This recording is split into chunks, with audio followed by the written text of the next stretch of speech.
Welcome to the Fit Rich Life podcast. This is a special recording. It's actually a rebroadcast of an interview I did on the Mile High 5 podcast, episode 297, which released on December 9th of 2025. And the title of that podcast was Finding Identity and Purpose in Semi-Retirement. And this is a deep dive into the journey I've been on since I left the 9-to-5 in March of 2024. So it's been more than a year and a half, and the first 8 to 12 months, if I'm being totally honest, were a total struggle. I had a massive identity crisis of like, who am I if I'm not earning all this money? Because I had a high-paying sales job working in the SF Bay Area tech scene. And it took a lot of work with my EFT coach, conversations with mentors, reading some books, journaling, and a whole lot. And I really didn't come out of the struggle of that identity crisis until around April of 2025. So literally like a year. So I'm not going to share too much more here because the conversation on Doug's Cunnington's show, the Mile High 5 podcast, episode 297, we dove deep into this. And even that conversation for me was really transformative and healing. So I asked Doug if I could rebroadcast the episode on the Fit Rich Life podcast so that my audience would have it. And he was more than happy to let me do that. So this is a re-release of that same show, which was episode 297 on the Mile High 5 podcast. And this will be episode 96 on the Fit Rich Life podcast. So it's a really empowering conversation for anyone who's considering early retirement, or anyone who has left the 9-to-5 early in life. I left the 9-to-5 at 42. I'm now 43. And it was definitely a process of finding myself in this new season of life. So I'll put links to Doug's Cunnington's Mile High 5 podcast to the original episode 297. I was also on his show for episode number 207, where I share my financial independence journey along with my fitness journey. So I'll put a link to that as well. And I really hope you enjoy this conversation with me and Doug, kind of unpacking the identity crisis that I went through over the last year of early semi-retirement. So without further ado, let's jump into the show.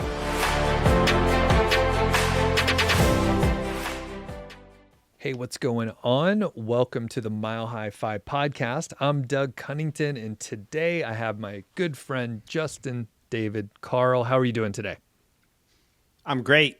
Good to see you, Doug. It was awesome to meet up with you at FinCon the other month, and excited to be back on the show for a second time. Yeah, and we were, we talked a lot. We hung out quite a bit, and there were a couple topics, like I think right when we were walking around and hanging out in Portland, where I was like, oh, that'd make a great show. So here we are. We are following up, and I'll give a little intro for people that didn't catch the first time that you were on the show. So Justin David Carl is joining me again. He was on episode 204, and we covered being deep in debt to hitting his FI number. And back then, I guess it was a couple years ago, you were still working, but you retired, or at least you're on a mini retirement sabbatical time frame right now as of like the last year plus. You have your own podcast called Fit Rich Life. That's the name of it, right? Yep. And you have guests like JL Collins, Jillian Johnsrud, The Pioneers, A Purple Life, and many other people that have been on Mile High 5 in the past. And today we're going to talk about your journey to now being unemployed, early retiree, and why you kept working, which is always curious, and some people have specific reasons why they keep working, and that specific idea kind of goes into one of the main topics that we want to talk about. That's the identity crisis that people run into when they are early retirees. So maybe they have a a career as some sort of a professional, doctor, lawyer, accountant, IT, whatever, blah blah blah, and then you are done working and you have to figure out your new identity. So that's what we're going to get into. So you were working in the last episode, and we get into a lot of details, so we'll link back and people can go check out the old episode. But why are you not working these days? How did it come about? Did you finally realize, hey, I want to give something else a shot, or was there some other catalyst? Definitely another catalyst. So I had what I would call like a golden goose job. It made me a ridiculous amount of money. And I honestly only worked about 3 to 4 hours a day, 4 days a week, 95% of the year. So I was in business to business sales in SF Bay Area tech scene, and it's a commission based, performance based job. So essentially, as long as I hit my numbers, my boss, the CEO, founder, they didn't care how many hours I did or did not work. So I originally made, when I discovered Five back at the end of 2017, I think I covered this in our original conversation, I decided I was going to pursue financial independence while feeling as free as possible and having as much fun as possible. And, so I was making, not in the beginning, but eventually I was making a lot of money. And again, I think I talked about a lot of this in our original show. So on average, I'd make anywhere, and I'll be open because I know people love the numbers. Yeah. My original FI number is 1.5 million. And, I hit that probably around 38, and I'm 43 now. But I was making like $400,000 to $700,000 or more a year. My peak year, I made 888,000 in a single year, but I'd say on average, I was kind of averaging around 400 to 600 a year. And if you think about it, if you're working like 3 to 4 hours a day, 4 days a week, and you're making that kind of money, it's like, why would I leave unless I absolutely despise the company I'm working for? And I didn't. I love the company I worked for. I love the people I got to work with.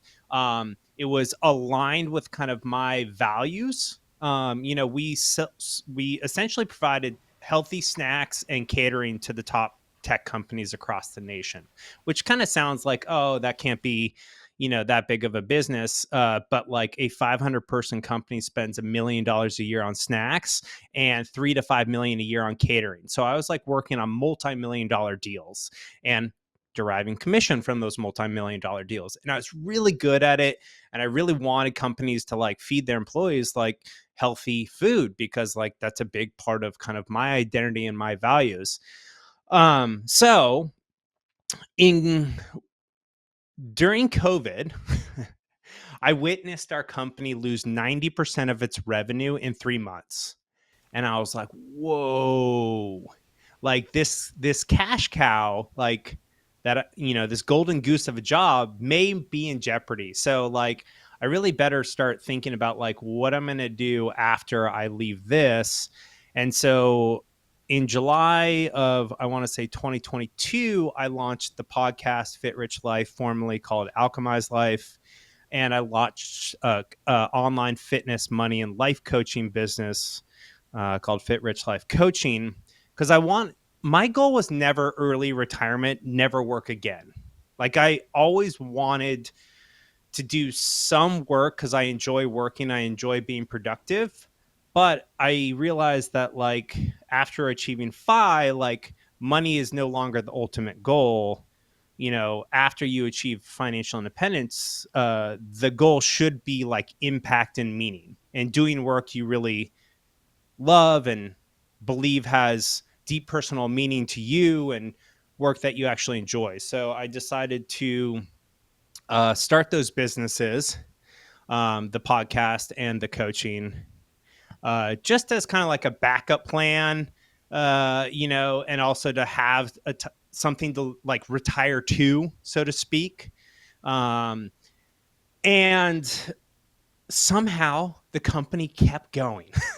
So like we literally got through, I want to say almost 4 years, 4 to 5 years before my company essentially went into a fire sale, and like we were acquired by another company, and that officially kind of went down in March of 2024. So that's a little over a year and a half ago. And my company decided to lay off the entire sales team and give a severance package. And, I was part of the sales team. I was the top performing salesperson, and had been for the entire 10 years of the company. And so at that time, I want to say I was probably around, 2.5 million net worth. So like way over my original FI number of 1.5 million.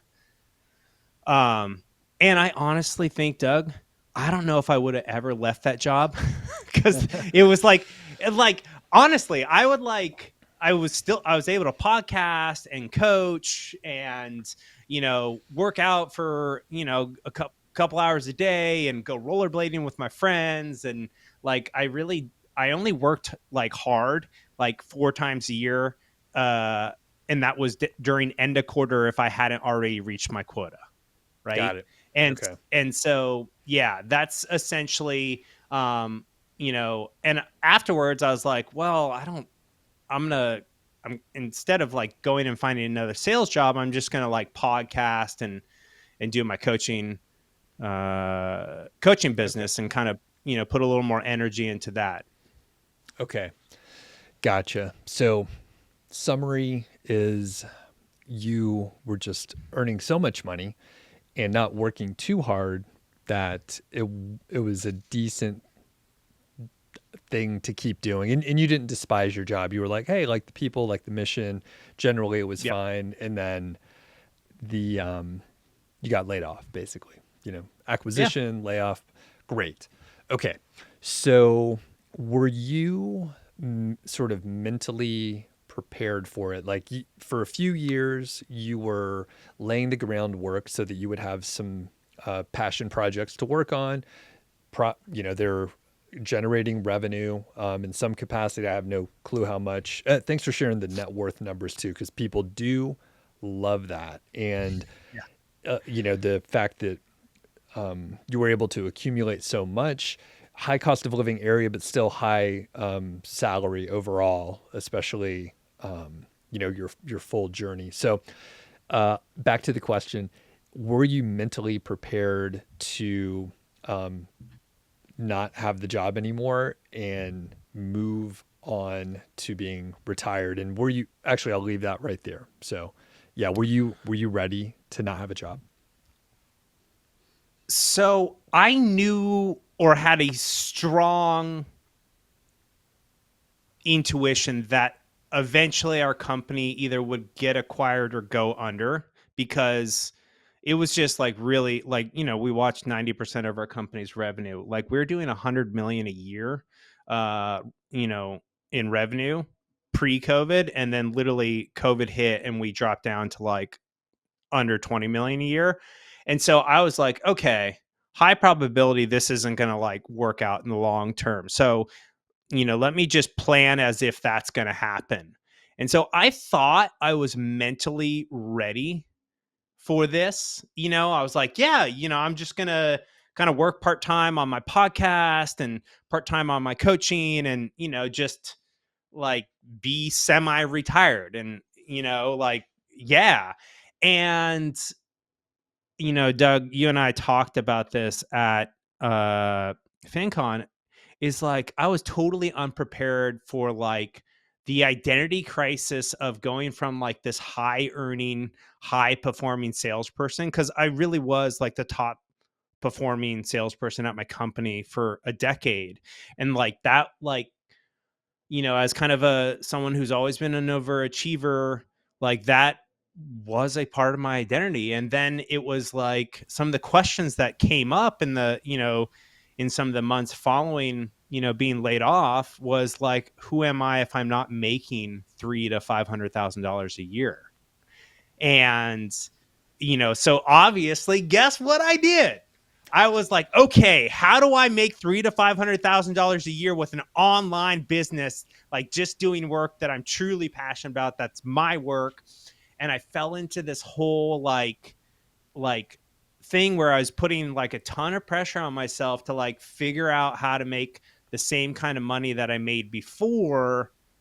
And it, as well as kind of like this whole like self-worth journey of like, who am I if I'm not earning that kind of money? Because it's like, it's weird. I think a lot of us in the FI community tie kind of our self-worth to our net worth. But I think also we unknowingly kind of tie our self-worth to our ability to earn like a certain amount of an income. And I think this can be exacerbated if you make like more than the average person, like for my case. Now, I want to be clear. I didn't always make the kind of money that I've made. Like, that was a whole journey in itself, learning how to make the kind of money that I made in tech sales. I was very intentional about it. So I know what it feels like to only, make like 50K a year or like 75K a year. So I've been there. But like my ego loved making that kind of money. Mm-hmm. And so my ego was like, what are we doing? We're Right. we're not the big high earning guy anymore. Like we got to get back on track for this. And that just like, yeah, it caused a lot of kind of like self-worth issues to come up for like examination. And, ultimately kind of went on this whole healing journey about like uncoupling my self-worth from the amount of money I made. Right. And it took, honestly, I want to say it took like 8 to 12 months. Like it wasn't just like, oh, cool, I understand what I'm doing. It's like I knew what I was doing, but the feelings and stuff were so like embedded that it like took a lot of time to unpack. It's very interesting because if you're looking at early retirement as a goal, you fucking know that eventually your income is going to go way down. And depending on how people Yeah. have things set up, like you need your income to be low so you could do Roth conversions and maybe some other more sophisticated tax savings. So it's interesting. Like, again, you knew that that was coming, that you would have to decouple and it's completely separate. It's very interesting. Do you have any theories why, even though you knew it was coming, right? Like, you get what I'm saying. So, like, Yeah. why do you think you weren't expecting that journey to need to happen pretty quickly? Yeah, so I think it's one thing to kind of like conceptually be like, oh yeah, like I'm aware that my ego and self-worth is tied to my ability to earn a certain income. And it's a whole nother thing to no longer earn that income and then let your ego like freak the fuck out. We can swear on the show, right? Absolutely. Okay.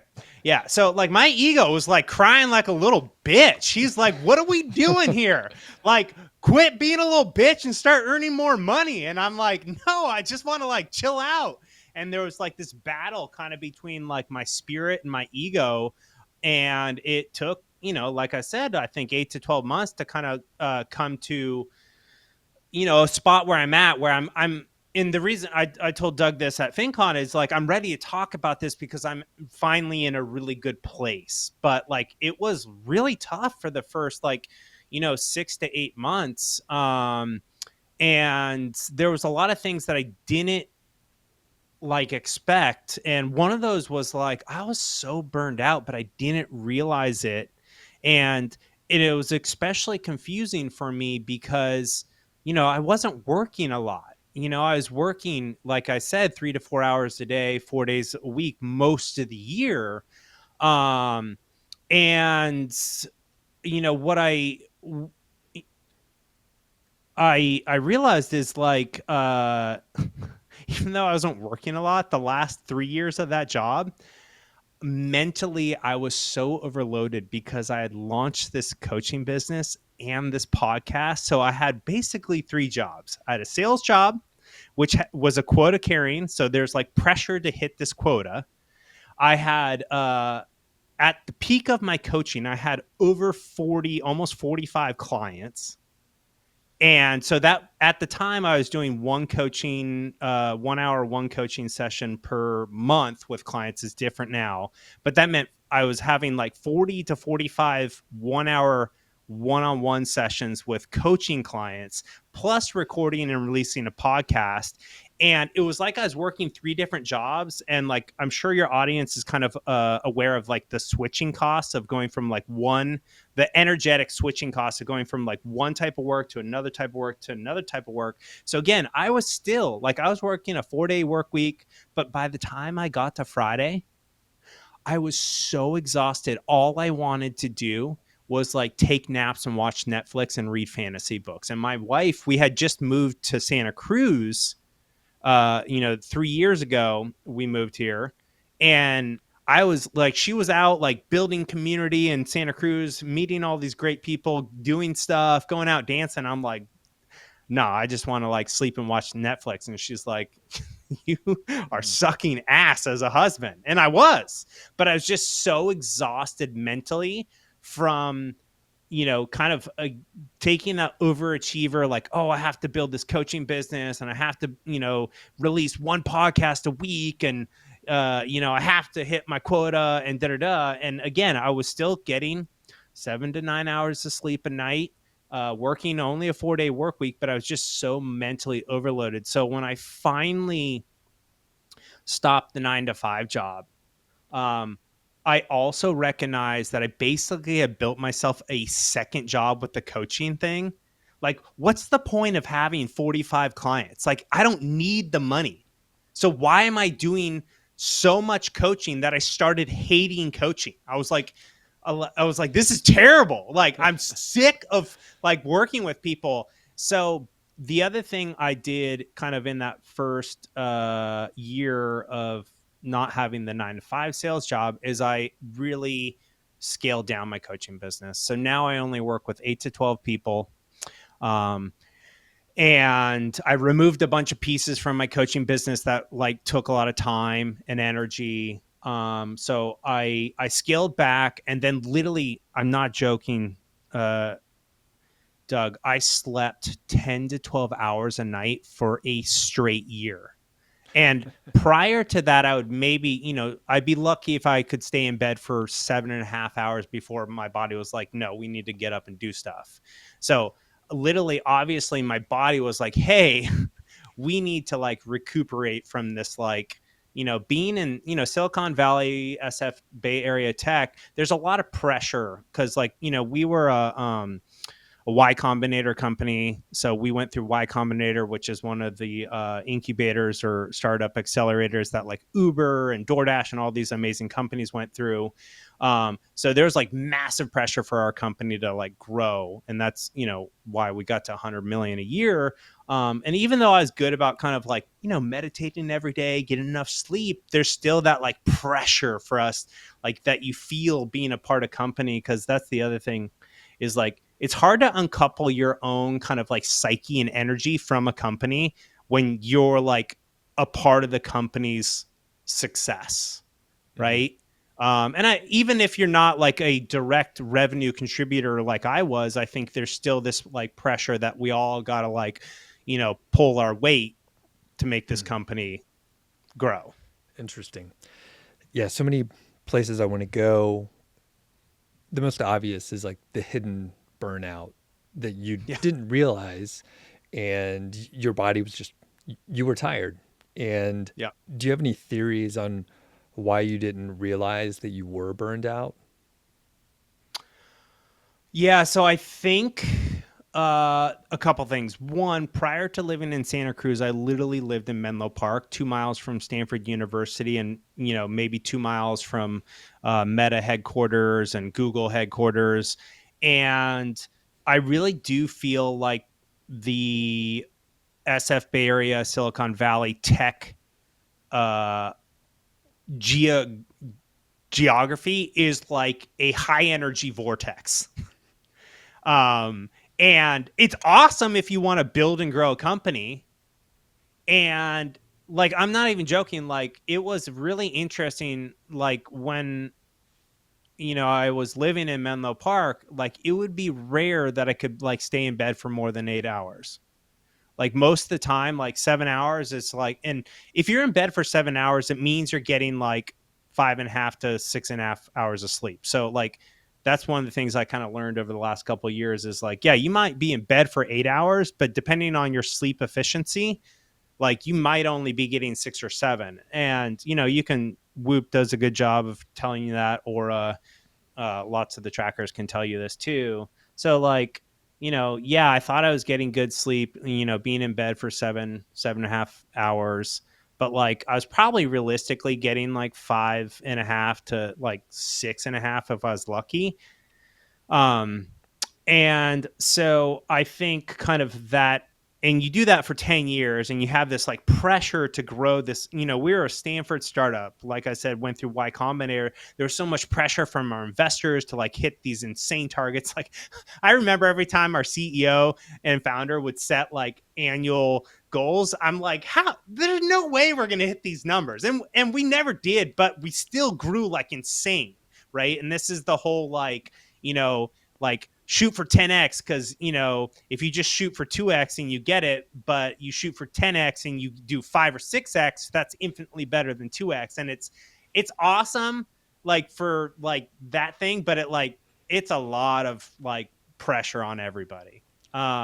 So I think moving from Menlo Park out of kind of like that heart of the Silicon Valley tech energy vortex into Santa Cruz, which is, it's like by the beach, like, Very chill. it's very granola, crunchy. People are like chilling, living their best life here. They're not trying to like build the next, open AI or NVIDIA or whatever. Like, and so I think getting out physically out of that really helped me. And then,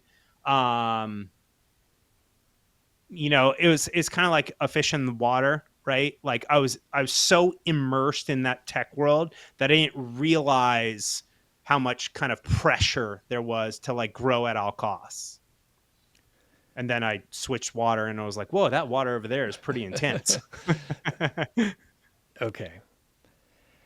So the other thought that I have, I'm curious about your overachiever personality.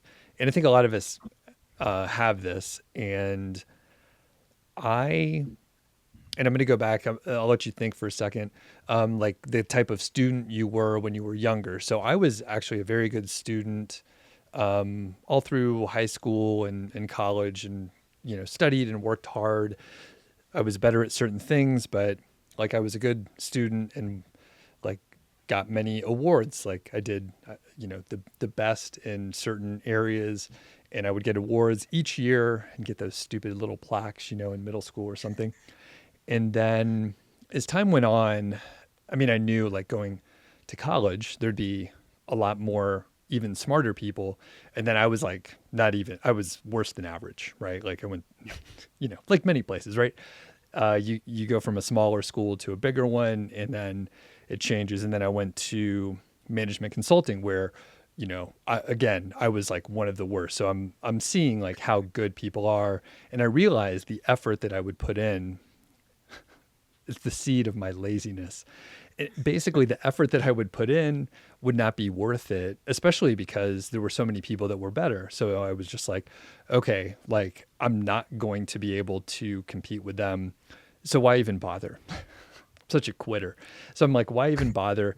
And then over time, I'm like, I found my lane, and it has helped me like over time. So when I got laid off in 2015, I wasn't thinking, hey, I want to get a new job. I was like, hey, I want to like try to grow my online business. And I was successful. And then once I hit a certain point, I was like, if I just cruise here for a few years, I will be very happy with that.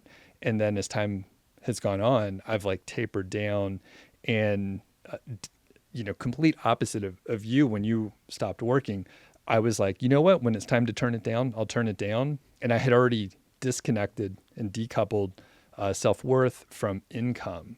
So it's irrelevant to me.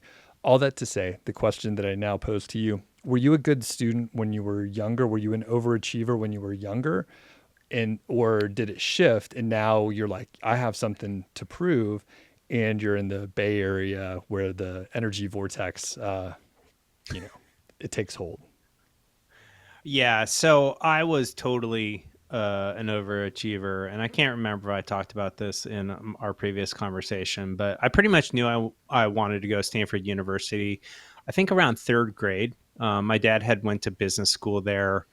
And my dad kind of disappeared from my childhood life for a time because my parents separated. So I think kind of like little kid me was like, oh, if I can get to Stanford, like my dad will love me and approve of me.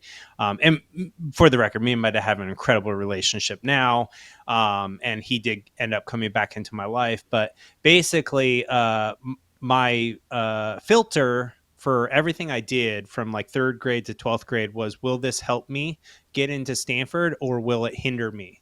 So I was like overachiever extraordinaire, like captain of Knowledge Bowl, captain of Key Club, captain of freaking my club soccer team, captain of the high school soccer team.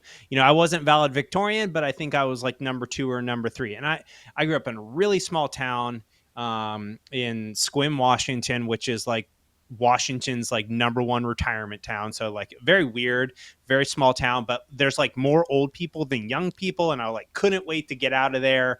It's an incredible place. Now I go back and I'm like, wow, I was so lucky to grow up here. It's like beautiful, peaceful. And similar to you, Doug, like when I got to Stanford, and I didn't get in on the first try. I got waitlisted on the first try, and that crushed me. And I had to go through this whole like, okay, am I going to try again thing? And I tried again, got in on early decision. And when I got to Stanford, I was like, holy fuck, the people here are so fucking smart. Now, I'm like not like I'm not like one of those insane, like, I don't know, Elon Musk genius, like, hardcore engineer, like just like math so good. But I'm fairly intelligent, like smarter than average, and I'm willing to kind of like do the work to like perform.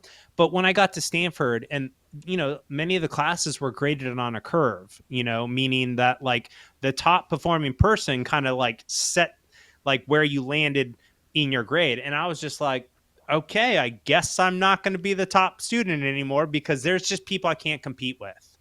And so that's when I started to like really realize that like there are different forms of intelligence. Um, and I might not be as good at math or science or physics as somebody else, but I have a fuck ton of charisma and a lot of energy.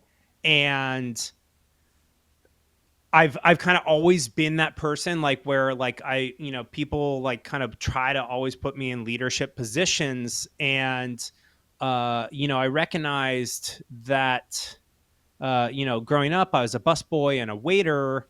And then at Stanford, I was a student caller, like calling alumni to raise money. So basically like sales jobs, right? Mm-hmm. And so I realized I had this ability to like share ideas and like, get people to make certain decisions or actions, whether that was, leading them or selling them something.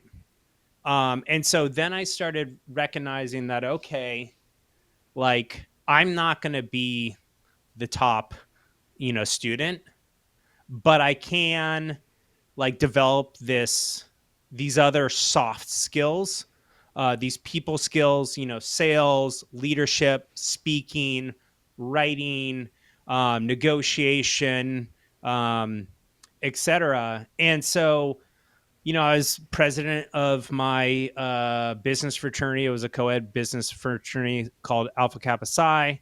And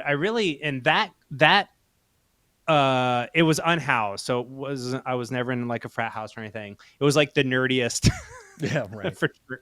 fraternity ever. I swear to God, everyone either went into investment banking or management consulting from our fraternity. But what I realized being in that fraternity was it wasn't what you know, but who you know. And so then I started to realize the power of relationships and like how that could like really like make you super successful if you're good at relationships. And sales career is all about relationships. And really, I think life is all about relationships. And I also think everyone's always selling something, an idea. Let's go this place to eat. Let's watch this movie. You know, get your kids to do this, get your wife to do that, like, etc. So, like, I think sales is like one of the most underrated skills that everyone does. And so the better you get at the better you get at life. So I just in college I started, and now I have this perspective, so I really understand it. But the seeds of kind of that, like, those soft skills outside of like relationship building, negotiation, communication, talking, speaking, leadership, that's how I was going to be successful.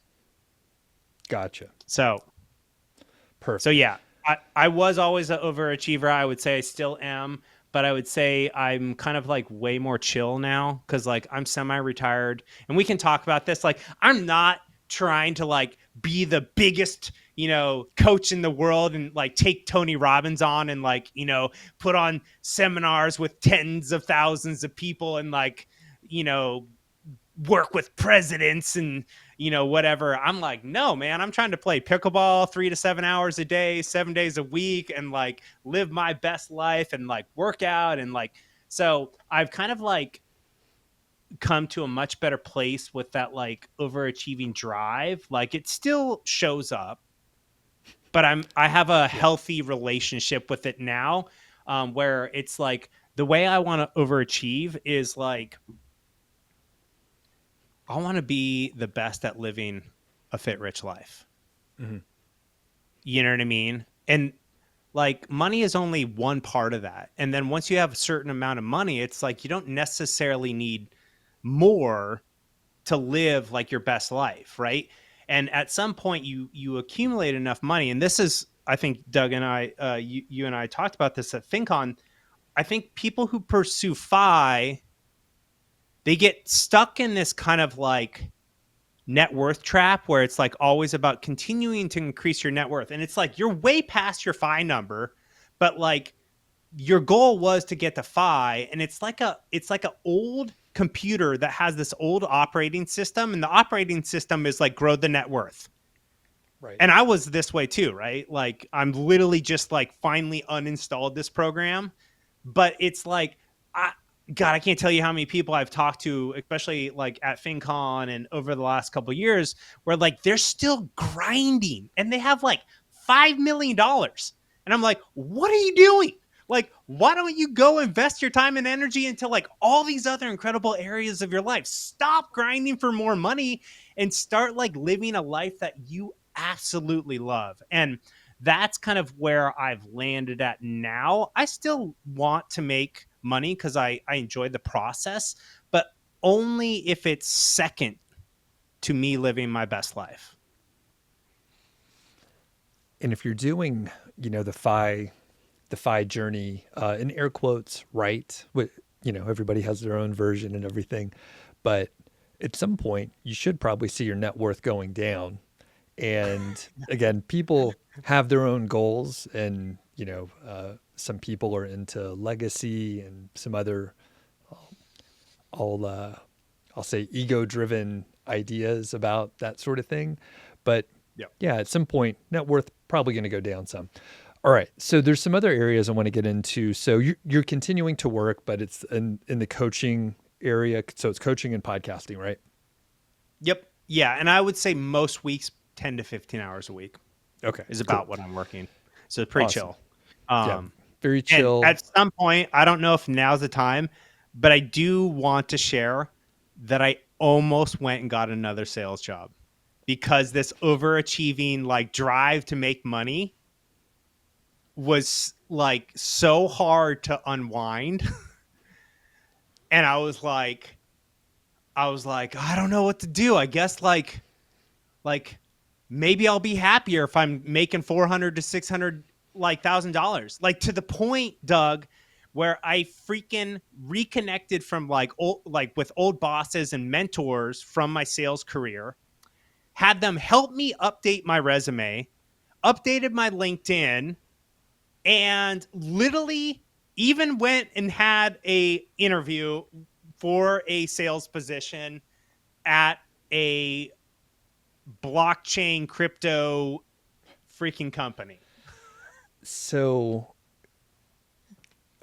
that's crazy. Number one, but what was your wife saying to you? How is she doing? Is she still working? And then was she like, why are you interviewing? Was she like, do what you have to do, but kind of get your shit together? What happened? Yeah, so my wife works. We're both work optional. We both work, but we're work optional. And my wife's on her own journey. So I won't speak for her, but she continues to work. Meaning she's on her own kind of like money, career, work, fi journey. Like we're fi together. Um, so yeah, we can bring her on the podcast sometime if we need to. But anyways, she was just like looking at me, and I was like, not happy. Okay. Like she's like, okay, if a sales job will make you happy and will give you purpose, like cool, I support you. Is like, just make sure that you can work from home and live the life that you want to live. Like, don't take a sales job where you're gonna have to, and I was lucky, my 10 years at my previous company, it was like work from home. Like I went into an office once a month, if that. And so she was just like, yeah, like if that's what you need to do to be happy, because like she's like, I know you love making lots of money, and if that's what you need to do, then go ahead. So but ultimately, I'll tell you what happened, and I got really lucky. So um I'm a big believer in making sure that you're kind of like doing the inner work. um and uh Doc G, Jordan Grummett, who I'm sure has been on your show, I've probably listened to his interview on your show. He came on my show to talk about his new book, The Purpose Code. And when I had him on the show, this was when I was like in the middle of like applying for, like interviewing for the sales job, updating my LinkedIn. And I was like, can I talk to you about this? And he's like, absolutely. Let's book a coaching call. And we booked a coaching call, and he was strongly pushing me. He's like, Justin, don't get a sales job. Like, what are you doing? Like, you could just get your coaching business to make a certain amount of money, or you could like not worry about that either. Like, like he was really encouraging me to build a life of purpose and happiness and meaning that wasn't tied to making a certain amount of money. So I talked to him. I work with an EFT coach, which is a type of somatic therapy.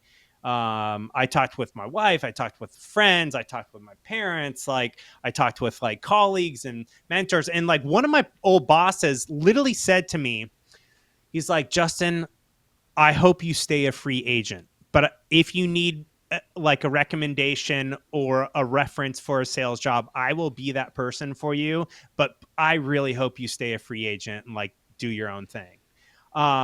So basically, as all that was going on, two things happened. Actually, three things happened. One, I found a business partner to help me with like my online business, because I've always been really like intrigued by like building a business online, whether that's coaching or courses or other things. And the reason why is because I actually think that's the fastest path to financial freedom. Because for most people, like saving and investing in the stock market or real estate is about a 10-year journey. But if you build a business that you know supports the cost of your lifestyle, you could do that in like 2 to 3 years.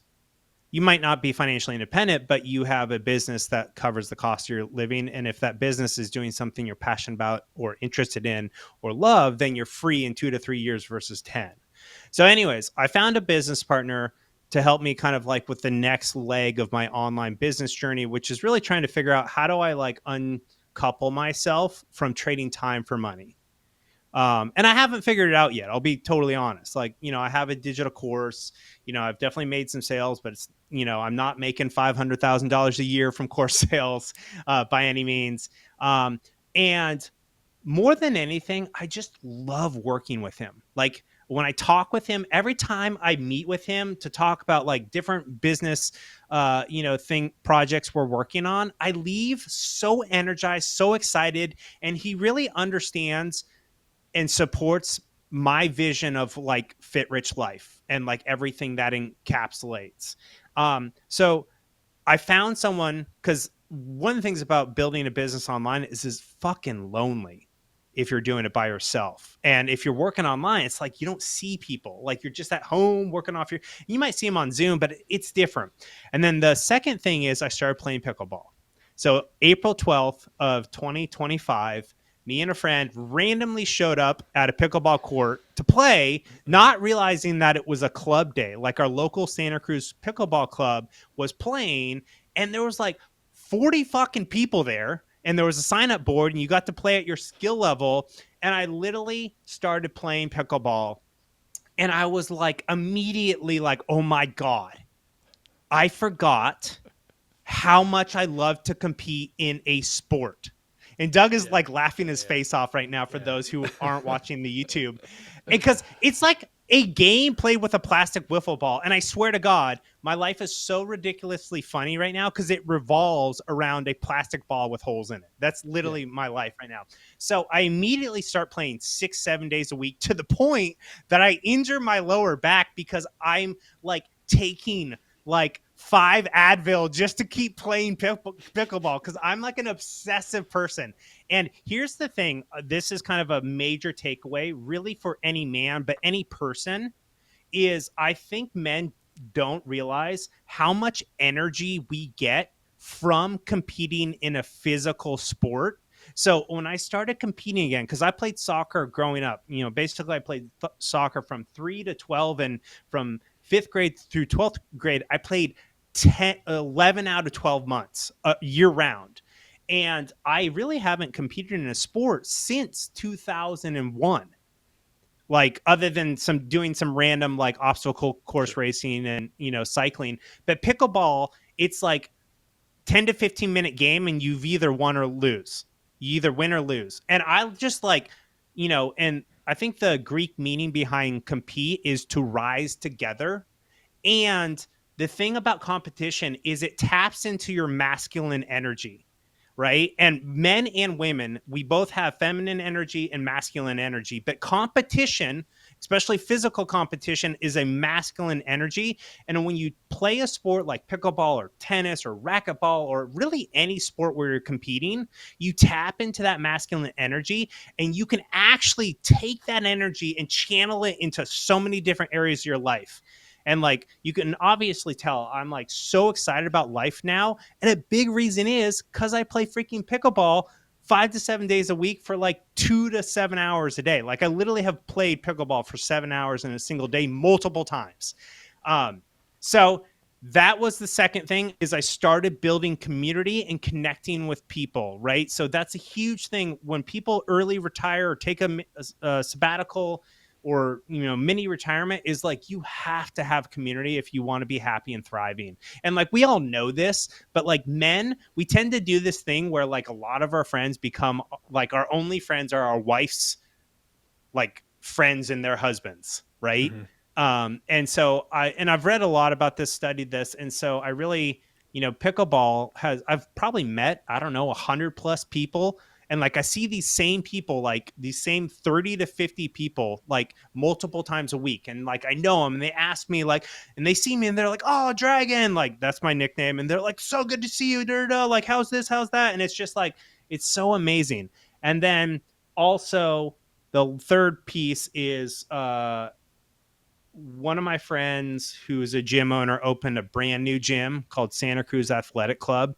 And it's literally like an Equinox, which is a high-end gym if you're not familiar. And a nightclub had a baby. And it's like the nicest gym I've ever been to. And it's, 10, 15 minutes from my house. And that opened up, I think, I don't know, sometime this summer, spring. And every time I go there's so many like fit people that like I go there, even if I'm like tired most of the time, and I'm like, oh shit, there's like super fit dude over there, fit woman over there, like fuck yeah, I'm gonna fuck this workout up. And I started like making friends at the gym, like really consciously going out of my way to make friends at the gym. So now I have this pickleball community, this gym community, and a business partner who like really understands my vision, and I love working with him. And it's that whole thing about like the quality of our lives is really the quality of our relationships. And I think if you early retire, semi-retire, or like, take a sabbatical, you need to make sure that you're very intentional about like building a community. And I think, Doug, you and the other people in Longmont are really lucky because there's a really big FI community. You have the co-working space, Mr. Money Mustache headquarters. There's a lot of FI people there. And when I lived in Menlo Park, I ran a financial independence meetup group for literally 5 years. So I had a bunch of FI friends, but then I moved to Santa Cruz and I went into this, like, I'm just focused on building my business and like doing my sales job on my podcast. And I did a shitty job of building my community here in Santa Cruz up until like really the last 6 months. Mm-hmm. Man, so I can't remember where that previous question started. Hold on. Chris, you'll edit this part out because I need to get back on Keep track. it in. This is how podcasting happens.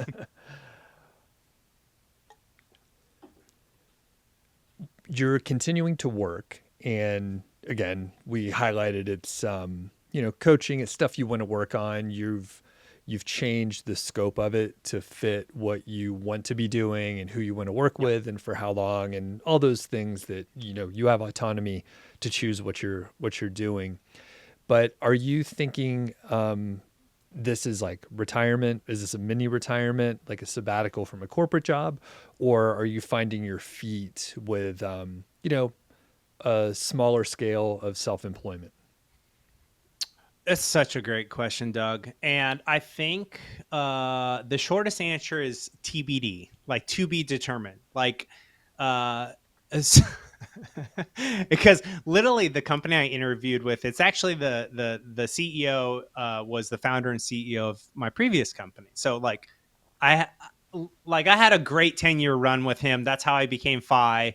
And ultimately he came back to me and said, hey, we're still in the middle of like building our product and our service, and they've raised like $400 million. And he's like, I'll circle back with you in October about the sales job. And it's October. So I'm still like unsure if he were to come to me and like say like, hey, guaranteed $500,000 a year, you can work from home, you can still podcast and coach and, take Fridays off and play pickleball. Like, I don't know. Like, I honestly don't know. Now, here's the deal. If that job never materialized right now, I do not see myself going and applying for another job.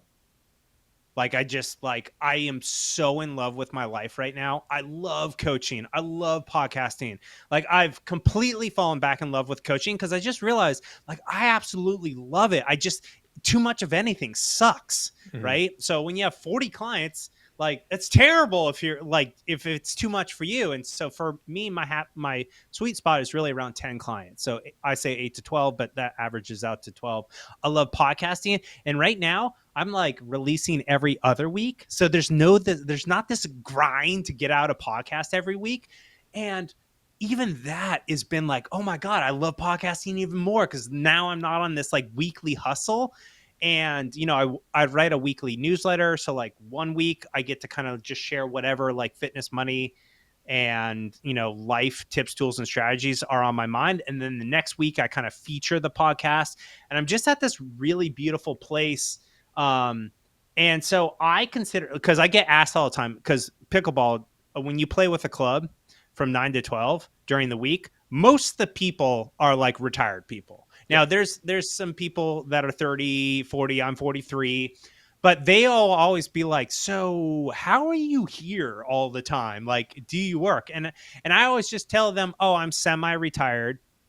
I podcast and I coach about 10 to 15 hours a week, and I play pickleball 6 to 7 days a week. And they're like, oh, that's really cool. Tell me more. So I consider myself semi-retired, like fully retired from the 9 to 5, semi-retired in the sense that I really only work 10 to 15 hours a week on stuff that I'm really passionate about.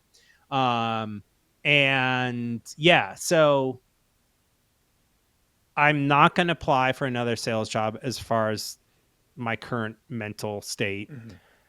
If I get a ridiculous job offer from this, company, if you do, call we'll see. First, call Jordan. We'll talk you through. Yeah, I'm gonna have to call you guys and be like, it's $500,000. What do I do here? And you guys are gonna be like, no, stop it. So, but real quick, I know we're coming up on time. I wanted to share a couple things that, and it's okay if I don't have a hard stop, just so you are aware. You can, but I know you probably want to wrap up. You can cut this out or leave it in.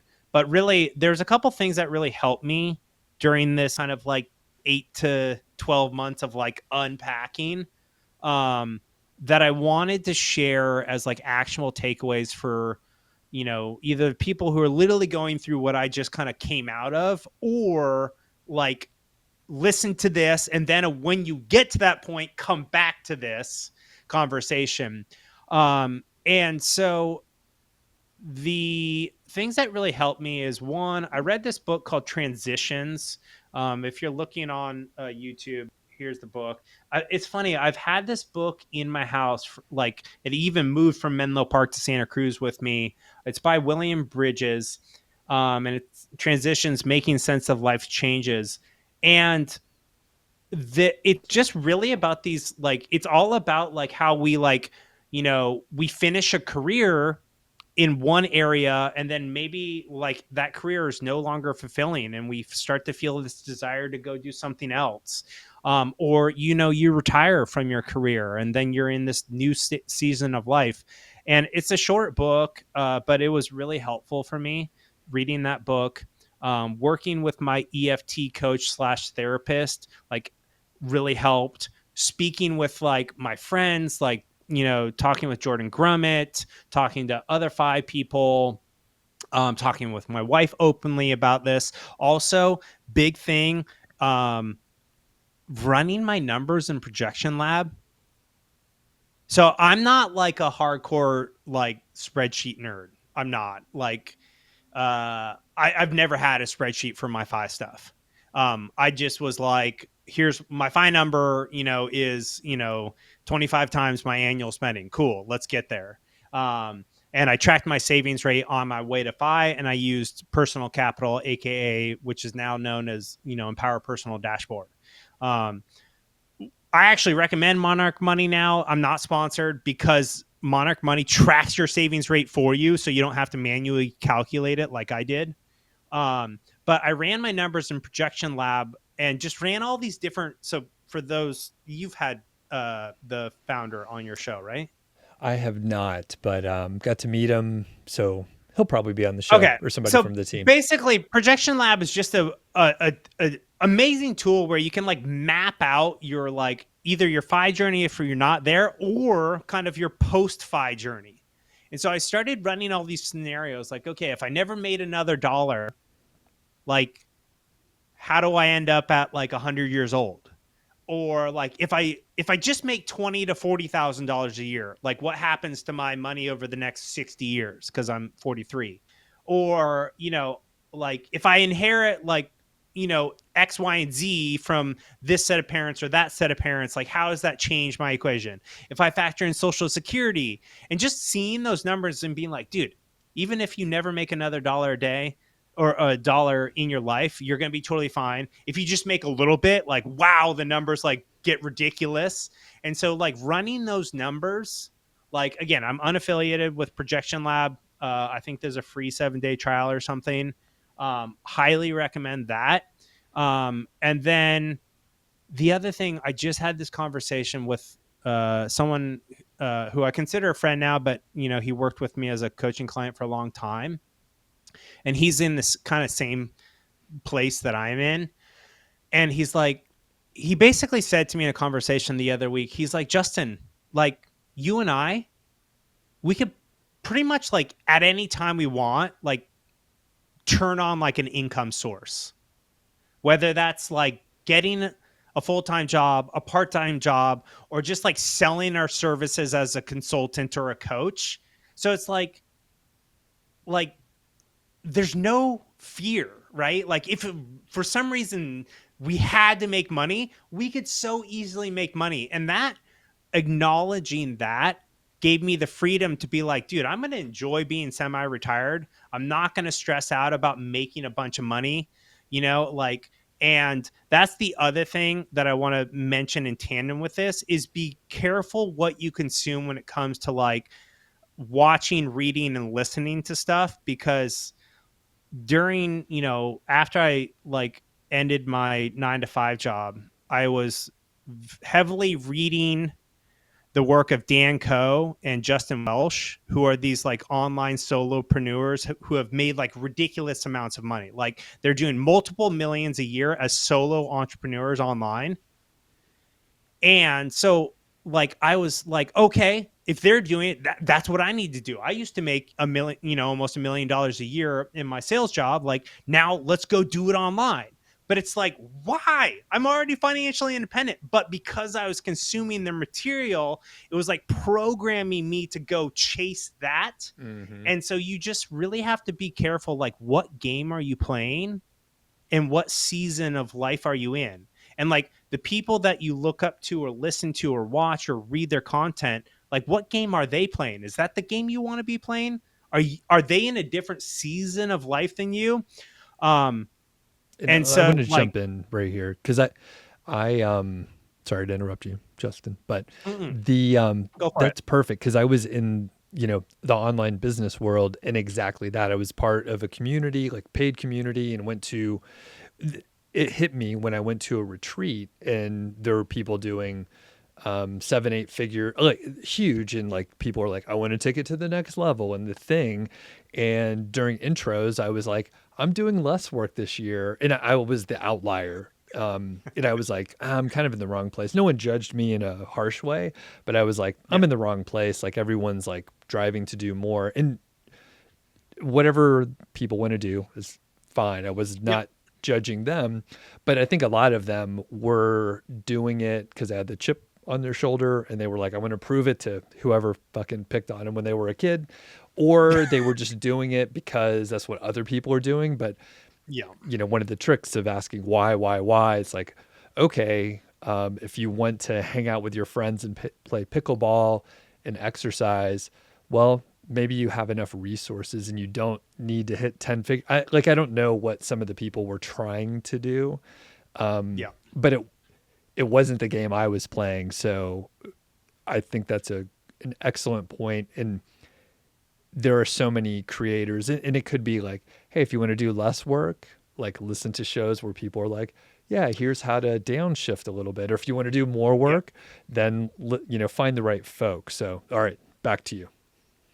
Yeah. So my next point was literally like, thank God Mile High Fi podcast exists, because, I'm a huge fan of Dan Coe and Justin Welsh. I think they're incredible. And if you're still working towards financial independence, like, consume their content, build a side business online, like, and free yourself from your 9 to 5, like, using their courses and their teachings. Like, I think they're amazing. But if you're already fi, like, there's your podcast, Mile High Fi, and also the podcast Two Sides of Fi, which is a podcast where one person's already fi and the other person's still working their way, although the the other co-host, has now also achieved a FI.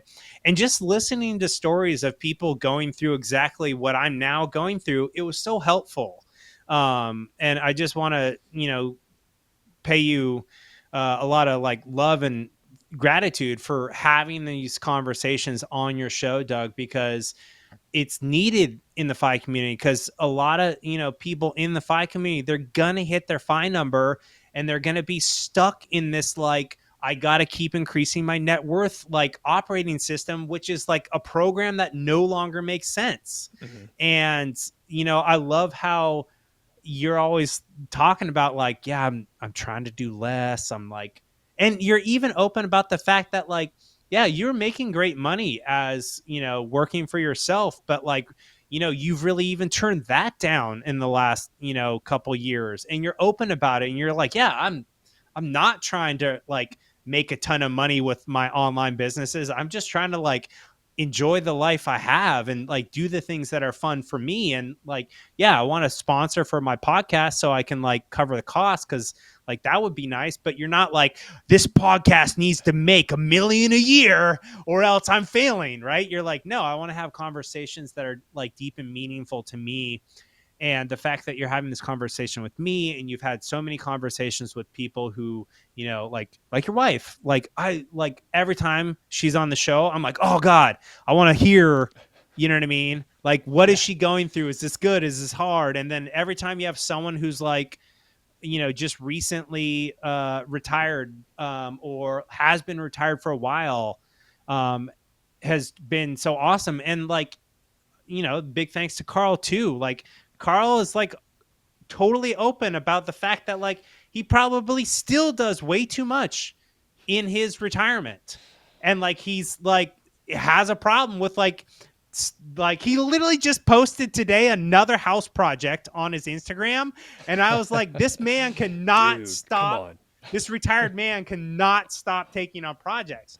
So, and it's funny though, because you guys have a sense of humor, but you're also open about these kind of like struggles that you yourself are going through, or bring on people who are going through this.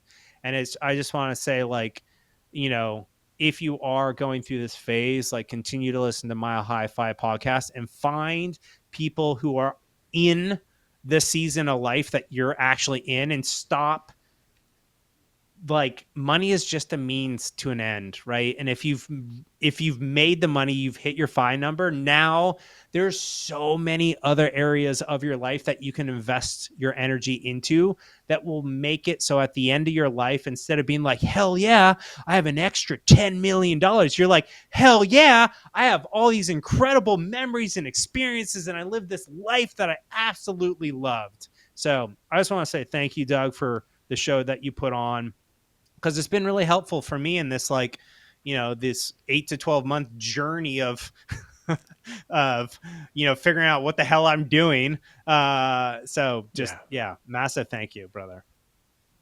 Thank you. You're welcome. It's a fun show, and I appreciate all the kind words.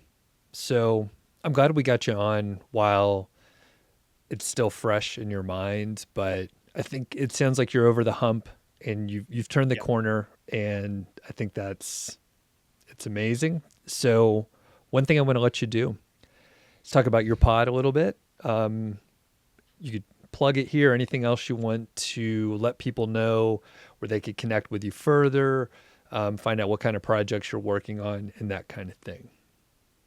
Yeah, absolutely. So my podcast is Fit Rich Life. I would say 80% of the interviews are focused on either the entrepreneurial journey or the money FI journey. But really what the show is about the hero's journey. So if you're familiar with Joseph Campbell's work, The Hero's Journey, that will totally make sense to you. If not, look it up. But essentially, everyone goes through a hero's journey, and they often go through multiple of them throughout their life. And in the past, the hero's journey was like, the Odyssey. Like, some person would go off to, all these adventures and trials and tribulations and whatever. But I think the modern day hero's journey is usually the FI journey or the entrepreneurial journey, but it also often takes the form of the fitness journey, like reclaiming one's health, or the relationship journey can be a hero's journey. Maybe you suck at being a good partner, and then you like go through all the healing that entails. So yeah, 80% of the episodes are really about that hero's journey in the form of the entrepreneurial journey. So I've had like, Stanford startup founders on the show. I've had many 5 people. Doug's been on the show, JL Collins, most of the big 5 people. But also lately I've been bringing on a lot of creators, because I think the online creator journey, like building a business online, it's another hero's journey. And like I said earlier in the show, I think it's so cool that you can build a business nowadays online and in 1 to 3 years, like replace a 9 to 5 income and essentially be financially free, because you're not having to work for a company doing, working on someone else's vision or goal. You're working on your own. And so I'm really passionate about kind of the whole online business creator world. So I'm bringing in a lot more people from that, but there's always going to be 5 people on the show. There's always going to be, Stanford, Silicon Valley tech entrepreneurs on the show, because that's just a part of who I am.